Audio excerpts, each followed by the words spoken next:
Today, we're diving into some exciting news about the upcoming Apple iPhone 16 Pro Max. Trust me, this one's going to be a sight to behold. But spoiler alert, it might not be a pleasure to hold. Let's get into it.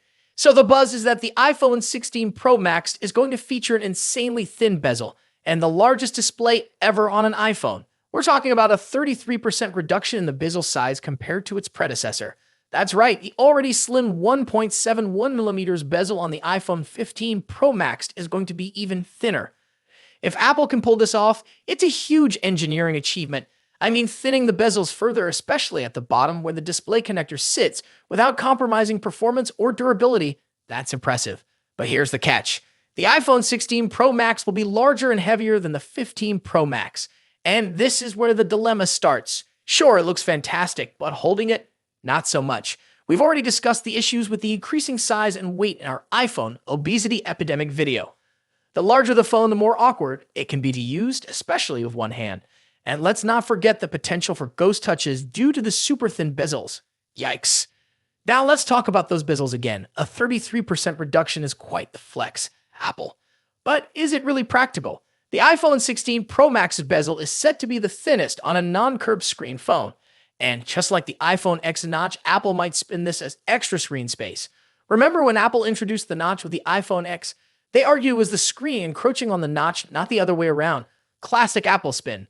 Moving on to Face ID, reducing the bezel size is great, but it doesn't solve the underlying design compromises Apple has had to make. The notch, the dynamic island, all these were necessary for Face ID. First, it was the notch that ate into the screen's real estate. Then came the dynamic island, Apple's take on punch hole cameras. Sure, it's a bit more functional, but it still takes up space and is a visible reminder of the design compromise.